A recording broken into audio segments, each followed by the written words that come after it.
think it's been incredibly difficult going from having this thing that you care, this goal, this direction, this thing you're incredibly passionate about.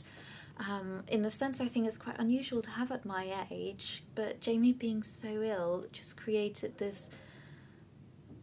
There's nothing remotely as important as him getting through this, getting healthy, and us surviving that together, to me. And I would do everything I could to, every decision I made, whether it was work related or living situation related, or whether deciding to go out with friends, I always had Jamie in mind, and how it affected him in our relationship. And going from that sense of direction and goal to suddenly the world is just open and meaningless in a sense, and you feel like, what should I do with my day? What should I spend my time on? Who am I? There's nothing guiding the choices you make, and it can feel incredibly pointless to then really make any decisions. And I think it's pointless. It doesn't work trying to find that kind of goal again, because it's just not something you can make happen out of nowhere.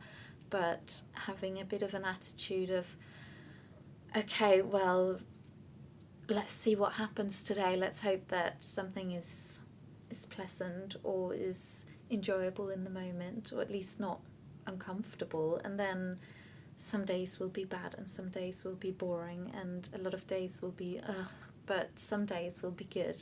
And as time goes by, it'll be more and more, I find, that are good. I do find it's like, initially when I lost Jamie, I found I lost my sense of who I was very much as well, because such a big part of my identity was being his girlfriend, and knowing I was good at being his girlfriend, and knowing that I had that purpose. And you really have to relearn not just who you are, but how you live a normal life, how you interact with normal people again, how you respond to your own emotions. In some ways it feels a bit like being a 3-year-old who just has all these emotions of input, and you don't really know how to handle it, and it overwhelms you and you feel lost. And it just takes a lot of trying and failing and trying again before eventually you succeed in some of it. I think before, a lot of my strength came from knowing that I had him. I always had him as support, and I had our love, and I knew that we were good. I knew that I was something to him. And without that, your strength needs to come from somewhere else, and you don't know where that is initially. You have to slowly, day by day, create new resources that stem from places you want. You can't logically plan. You just have to. Yeah, it's a very big challenge as well. How do you integrate that person in your new life as well? Because I find when someone dies, you don't stop loving them. You can't, it's not like breaking up with someone. You don't get over it.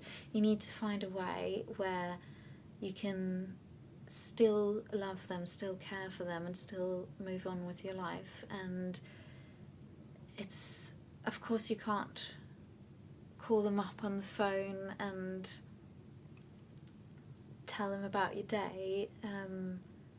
And I think it's been a challenge to find a way to keep that person with you and still go build new things. And I think everyone is so individual, obviously desperately holding on to it, keeping everything the way it was before, not being able to throw anything out, not being able to let anyone new into your life is very inhibiting and not the way to go. But similarly, you can't just ignore them, throw it all out, throw away all the pictures, throw away your wedding ring, pretend like they were never there, and finding that balance between keeping them in a way that's healthy and brings you forward is quite, it just takes time and experimentation as well. And I know, I mean, just in terms of potentially dating someone else, there's a lot of million thoughts going through your head, and I know Jamie would of course be hurt by the thought that if I ever dated someone else, but he would also feel guilty if I didn't date someone else, feel like he had ruined my life. And yes, I'm not necessarily giving a solution, but there's a lot to sort through, and I think the key is in finding a healthy balance, maintaining whatever, if you need to go to their grave regularly and feel like you can talk to the grave, or if you have that photo with you around that makes you feel like you have them in your wallet, or whatever ritual you do to feel that they're still part of your life in a healthy way. And then that means that you have the strength to go out and say, okay, I haven't let them go, but I need my own life as well. Now I need to go out, and it's about these new people now, and do this dance lesson, or this, focus on this work, or whatever I'm going to do now, just for me, not for him. It's incredibly difficult to get right, but